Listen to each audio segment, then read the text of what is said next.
ज्या दिवशी शिवसेना भारतीय जनता पार्टीची युती झाली त्या दिवसापासून जेवढ्या लोकसभेच्या निवडणुका झाल्या त्या निवडणुकीमध्ये शिवसेना त्या ठिकाणी लढलेली आहे आणि जिंकलेली आहे। मागची निवडणूक जरी मी हरलो असलो तरी नवनीत राणा ही काय भाजपाच्या वतीने नव्हती, ती राष्ट्रवादी काँग्रेसच्या पाठिंब्यावर निवडून आलेली होती, त्यामुळे त्यांची ती उमेदवार होऊ शकत नाही।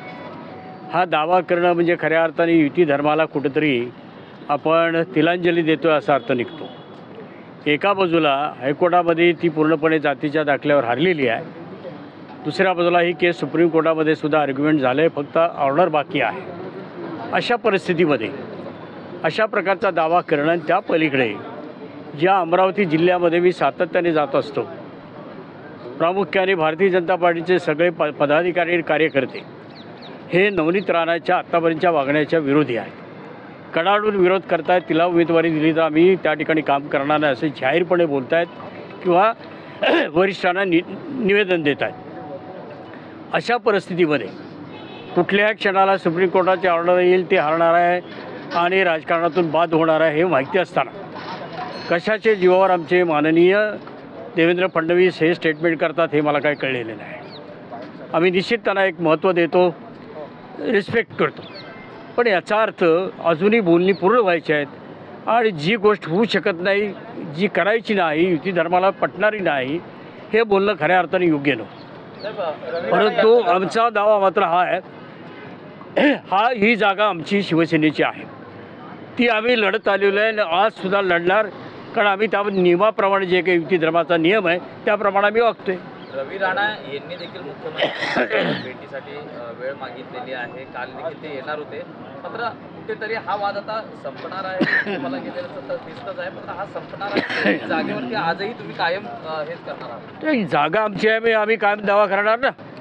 आता वरिष्ठ लेवलला काय निर्णय होतोय, मगाशी आपल्या उदय सामंत साहेबांनी सांगितलं, तो असेल तो आम्ही मान्य करणार। मुख्यमंत्र्यांनी तसा शब्द दिलाय का आपल्याला की त्या जागेवरती? अर्थात शब्द देण्याची गरज आहे, ती जागा आपली आहे, त्याला ठामपणे त्यांनी त्या ठिकाणी मांडलेली आहे। पण जर नवनीत राणा यांच्या नावाला जर मुख्यमंत्री संमत असेल तर तुम्ही नवनीत राणा करणार आहात का माहिती? खऱ्या अर्थाने मुख्यमंत्र्यांनी हा निर्णय घ्यायचा। जर आपण त्यांना अशा प्रकारे संमती देणार असू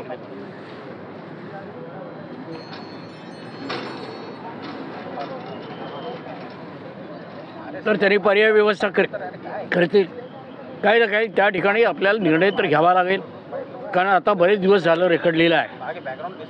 पहिल्या टप्प्यातल्या निवडणुका सुरू आहेत, दुसऱ्या टप्प्यामध्ये अमरावती आहे, लवकरच उमेदवारी अर्ज भरण्याच्या तारखा जाहीर होती, या परिस्थितीत निर्णय लवकर घेणं आवश्यक आहे। पण नवनीत राणा प्रश्नाचं उत्तर फक्त नवनीत राणांचा प्रचार जर त्या महायुतीचा उमेदवार असेल तर तुम्ही कराल की तुमची वेगळा वाट निवडेल? हे पहा, जी गोष्ट आपल्या मनाला पटत नाही ती करण्याचा प्रश्न येत नाही।